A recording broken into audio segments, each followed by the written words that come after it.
Hello friends, good morning Odisha. आज सकाळ बहुत गुड़े गुरुत्वपूर्ण खबर आसी जो खबर गुड़ी को आपण मैंने जाना निहाती दरकार। तेबे आसतु जाने कौन से गुरुत्वपूर्ण खबर गुड़िक। तेबे ता पूर्व आपन को अनुरोध अटे जे जदि आपन को वीडियोटी भल लगे आपन लाइक करने सहित वीडियो को अधिक अधिक शेयर करेंगे। यह सहित यह लेटेस्ट खबर सब को जानापी आम चैनल को सब्सक्राइब करूँ। तेबे आसतु आरंभ करबा आज खबर अभियान। प्रथम बड़ खबरटी होछि आसिला बड़ खुशी खबर, सस्ता हैला एलपीजी गैस सिलिंडर दर। एप्रिल परी मे मासरे भी मिलिला सामान्य आश्वस्ति। 19 केजी कमर्शियल एलपीजी सिलिंडर दाम 19 टंका कमी जाइछि। दिल्ली रे कमर्शियल एलपीजी सिलिंडर दाम 1745 टंका को खसी आसी। आईओसीएल वेबसाइट रे जारी होइता विज्ञप्ति अनुसार राजधानी दिल्ली रे 19 केजिया कमर्शियल गैस सिलिंडर दाम 19 टंका सस्ता होइछि। तबे आईओसीएल पक्षर घरोई गैस सिलिंडर दर अपरिवर्तित रहिछि। पूर्व मास परि चलित मास भी एथिरे कोनोसी परिवर्तन करा जाई नाही। 14.2 केजी घरोई गैस सिलिंडर दर समान रहिछि। परवर्ती खबरटी हेउछि ग्रीष्म रे भोट, खोर्धा जिला प्रशासनर प्रस्तुति। पुलिंग अधिकारी पाइबे जूस और घोल दही। राज्य में प्रचंड ग्रीष्म प्रवाह जारी रही। यह समय मतामत होगाकू रही भोटर और पुलिंग अधिकारी सुरक्षा को खोर्धा जिला प्रशासन पक्षर विशेष गुरुत्व दि जाएगी। मतदान केन्द्र को 24 घंटिया विद्युत सेवा जोगाई देवाकू टीपीसीओडीएल को निर्देश दि जाएगी। तेज 23 रु 25 मे पर्यंत एहीपरि विद्युत सेवार कौन असुविधा न हुए से ध्यान देवाकू कहुଯାଇଛି। सेहीपरि संभाव्य अंशुघात प्रतिकार पर प्रति मतदान केन्द्र में फास्टेड किट सहित आशाकर्मी उपस्थित रहिबे। या सहित सकाळ 10टाରୁ अपराह्न 4टा मध्य मतदान केन्द्र में नियोजित पुलिंग अधिकारी को पानी बोतल, जूस, घोल दही नियमित व्यवधान में जोगाई दिया। तेणु एथिपाई समस्त रिटर्निंग ऑफिसर को कहुଯାଇଛି। परवर्ती खबरटी हेउछि टीका को नहीं होइतिबा हइचई मध्य कोविशील्ड को नहीं आसिला आश्वस्तिकर खबर। 10 लाख रु केवल 7 जन को होइथाए साइड इफेक्ट। भारत में कोरोना वैक्सीन कोविशील्ड को नहीं भय भितर आईसीएमआर पूर्वतन वैज्ञानिक आश्वस्ति भरा सूचना देइछन्ति। तांकर कहिबा अनुसार कोरोना कोविशील्ड टीका को नहीं काहाकू डरिबार दरकार नहीं। यार साइड इफेक्ट दुर्लभरु दुर्लभ मामला रे होइथाए। तबे से कहिछन्ति वैक्सीन नेउथवा 10 लाख लोकमानकर भितरु 7 रु 8 जन को हार्ट अटैक किंबा रक्त जमाट बांधिबा भली रिस्क आसीपारे। तबे साइड इफेक्ट थ्रोम्बोसिस, थ्रोम्बासाइटोपेनिया सिंड्रोम बा टीटीएस कहुଯାଇଛି।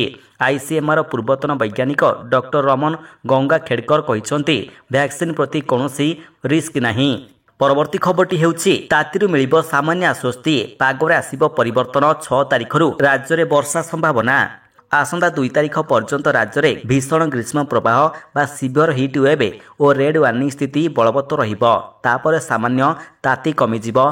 तथापि 5 तारिख पर्यंत ग्रीष्म प्रवाह अनुभूत होई पारे। 7 तारिख बेलकू पागरे बड़ परिवर्तन आसीपारे। पवनर दिग बदली जिवो। वायुमंडल में जलबाष्प बढ़िबा सहित बहु स्थान में कालबैशाखी वर्षा हेबार संभावना रही। तापमात्रा रे बड़ धरणर ह्रास घटिबो। आसंता 4 किंबा 5 रु उपकूल ओडिशा रे पागरे तातीरु बड़ आश्वस्ति मिलिबार संभावना रही बोली कहिछि पाणीपाग केन्द्र।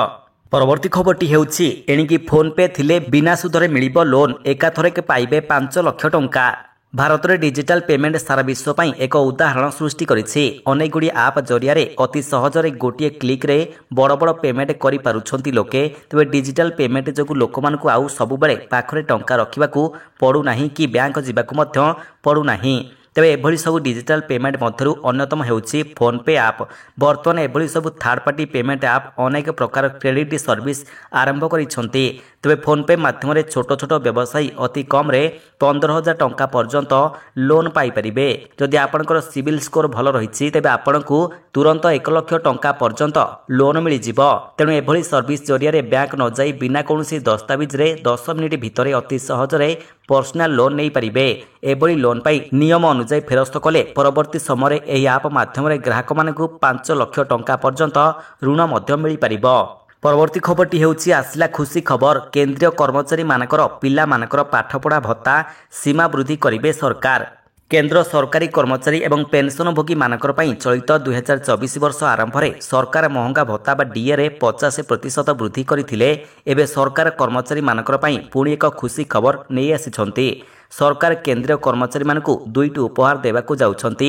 एबे पिलामानकर पाठपढ़ा भत्ता बा सीईए एवं हॉस्टेल सब्सिडी भड़ी भत्तार सीमा वृद्धि करने सरकार योजना करुछंती। पिलामानकर शिक्षा एवं हॉस्टेल सब्सिडी रे 25% वृद्धि करा जिवो। एसबु भत्ता वृद्धि खबर मध्य अनेक लोक एही विषय द्वंद्व रहिछंती एवं सेमानकर द्वंद्व दूर करने कर्मचारी जन अभियोग एवं पेंशन विभाग कर्मचारी एवं तालीम विभाग स्पष्टीकरण दैछंती। परवर्ती खबरटी हेउची मोबाइल हेल्थ यूनिटर समस्त फार्मासिस्ट रेगुलार हेबे। राज्य सरकार को हाईकोर्ट को निर्देश। राज्य में मोबाइल हेल्थ यूनिट रे काम करुथिबा समस्त फार्मासिस्ट मानकु नियमित कर्मचारी मान्यता देवाकू हाईकोर्ट निर्देश दैछंती। ए फार्मासिस्ट माने चाकरी रे 6 वर्ष पूर्ण करि सारिथिले सेमानकर क्षेत्र रे नूतन संशोधन रेगुलार आईन लागू होई परिबो नाही कोर्ट स्पष्ट करिसंती। तेणु एही समस्त कर्मचारी को आसंता 3 मास मध्य नियमित करने पई पदक्षेप नेबाकू कोर्ट राज्य सरकार को निर्देश दैछंती। परवर्ती खबरटी हेउची मुंबई इंडियंस आईपीएल रु विदा हैला। आईपीएल 2024 48तम मैच लखनऊ सुपर जायंट्स एवं मुंबई इंडियंस मध्य खेला जाइतिला। तेज सुपर जायंट्स यह मैच सहजरे जीति नहीं। तेज लखनऊ एकना क्रिकेट स्टेडियम रे खेला जाइतिबा यह मैच रे मुंबई इंडियंस यह प्ले ऑफ रे जीतिबा आवश्यक रही, किंतु यही पराजय पर मुंबई पाई प्ले ऑफ रास्ता अत्यंत कष्टसाध्य हो पड़ी। मुंबई इंडियंस 10 मैच हारी जाइछि। एहाकू प्ले ऑफ जीवाकू मुंबई को 10 मैच रु क्रमागत 5टी मैच जीतिबार थिला, किंतु यह 5टी मैच रे से गोटी मैच हारिछंती। एहा परे प्ले ऑफ पाई योग्यता अर्जन करने मुंबई इंडियंस रास्ता अत्यंत कष्टसाध्य हो पड़ी। परवर्ती खबरटी हेउछि श्रमिकंकर सखा नवीन। बीजेपी शासित राज्य ठारू ओडिशार सर्वनिम्न मजूरी अधिक। सबु वर्गर लोके खुशी रे बंचिबे, सम्मान सहित बंचिबे। गत 24 वर्ष धरी मुख्यमंत्री नवीन पट्टनायक नेतृत्वाधीन सरकार यह ही प्रमुख लक्ष्य। राज्यर सबु वर्गर मंगल एवं सशक्तिकरण पाई मुख्यमंत्री नवीन पट्टनायक प्रभावी पदक्षेप नहीं आसुछंती। तेबे यह क्रम राज्य सरकार विभिन्न योजना एवं कार्यक्रम सबुठार अधिक लाभान्वित होती राज्यर श्रमिक वर्ग, निर्माण श्रमिक, कृषि श्रमिक, केन्दुपत्र श्रमिक सशक्तिकरण और सेमानकु सम्मान सहित बंचिबा राह देखाइछंती मुख्यमंत्री नवीन पट्टनायक। तेबे श्रमजीवी मानकर पई समर्पित मुख्यमंत्री श्रमिकंकर सखा पालटिछंती। तेबे निकट राज्य सरकार श्रमिक मानकर सर्वनिम्न मजूरी वृद्धि करी सेमानकु बड़ उपहार प्रदान करिथिले। परवर्ती खबरटी हेउछि टी20 विश्वकप पर सन्यास नेबे रोहित कोहली। अमेरिका और वेस्टइंडिज रे खेला जिबाकू रहितिबा टी20 विश्वकप लगी मंगलवार बीसीसीआई टीम इंडिया घोषणा करिछि। एथिरे अधिनायक भाबरे रोहित शर्मा को दायित्व मिलिथा बेले विराट कोहली दल रे स्थान पाइछंती। तबे यह उभयंकर अंतिम अंतर्जातीय टी20 टूर्नामेंट हेबो। यापर दुहें यह फर्माट रु सन्यास घोषणा करेंगे बोली एक रिपोर्ट रे प्रकाश पाइछि। तबे एहिटारे कहि रखुछु 2022 विश्वकप परठारु रोहित एवं विराट कोहली टीम इंडिया टी20 स्क्वाड रु बाद पड़िथिले। हेले चलित वर्ष अफगानिस्तान विपक्ष घोरई सीरीज रे प्रत्यावर्तन करथिले। याकू विश्वकप लागि शेष कैंपेन टूर्नामेंट बोली कुहा जाउथिला। परवर्ती खबरटी हेउछि बदली जीव एही सब नियम साधारण जनता को लागिबो झटका। आसंतु जानिबा कोन बदलिबो 1 तारिख ठारू।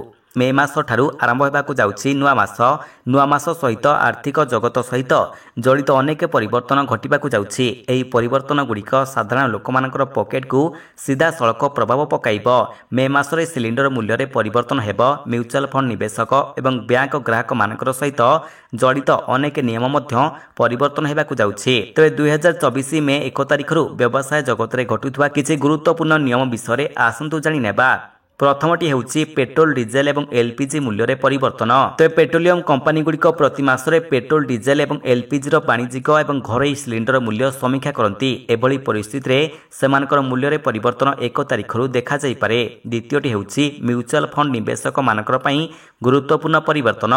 जदि आपण म्यूचुअल फंड रे विनियोग करूछंती तबे मे 1 तारिख ठारू बड़ परिवर्तन घटिबो। एप्रिल 30 परे जदि आपणकर पारस्परिक प्रयोग रे लेखा जाइथिबा नाम आपणकर पैन कार्ड रे लेखा जाइथिबा नाम सहित मेल खाउ नाही तबे आपणकर आवेदन बातिल होई जिवो। तृतीयटी हेउछि आईसीआईसीआई बैंक परिवर्तन हेबो। मे 1 तारिखरु आईसीआईसीआई बैंक संचय अकाउंट सेवा उपरे देय परिवर्तन करिबो। एथिरे डेबिट कार्ड रे 200 टंका पर्यंत वार्षिक शुल्क अंतर्भुक्त रहिछि।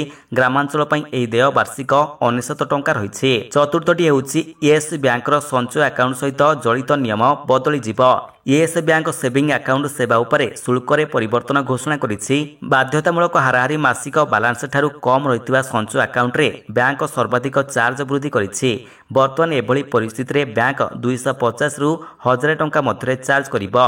ଚତୁର୍ଥଟି ହେଉଛି ବରିଷ୍ଠ ନାଗରିକମାନଙ୍କର ଏଫ୍ଡି ସହିତ ଜଡ଼ିତ ନିୟମ ପରିବର୍ତ୍ତନ ହେବ। HDFC ବ୍ୟାଙ୍କର ବରିଷ୍ଠ ନାଗରିକମାନଙ୍କର ସ୍ଥିର ଜମା ଖାତାରେ ବିନିଯୋଗ ପାଇଁ ଶେଷ ତାରିଖ ହେଉଛି ମେ 1 ତାରିଖ।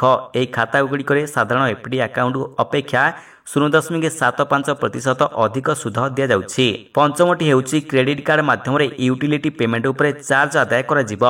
ୟେସ୍ ବ୍ୟାଙ୍କ ଏବଂ IDFC ବ୍ୟାଙ୍କ ମେ 1 ତାରିଖରୁ କ୍ରେଡିଟ୍ କାର୍ଡ ମାଧ୍ୟମରେ ୟୁଟିଲିଟି ପେମେଣ୍ଟ ଉପରେ ସରଚାର୍ଜ ଲାଗୁ କରିବାକୁ ଘୋଷଣା କରିଛନ୍ତି। ତେବେ ଟେଲିଫୋନ ବିଲ୍, ବୈଦ୍ୟୁତିକ ବିଲ୍, ଗ୍ୟାସ୍, ଜଳ, ଇଣ୍ଟରନେଟ୍ ସେବା ଏବଂ କେବୁଲ ସେବା ସମ୍ବନ୍ଧୀୟ ଦେୟ ୟୁଟିଲିଟି ପେମେଣ୍ଟ ଅଧୀନରେ ଆସୁଛି। ତେବେ ଏହିଭଳି ଲାଟେଷ୍ଟ ଖବର ସବୁକୁ ଆପଣ ଜାଣିବା ପାଇଁ ଆମର ଚ୍ୟାନେଲକୁ ସବସ୍କ୍ରାଇବ୍ କରିବା ସହିତ ଭିଡ଼ିଓକୁ ଅଧିକରୁ ଅଧିକ ସେୟାର କରନ୍ତୁ। ଧନ୍ୟବାଦ।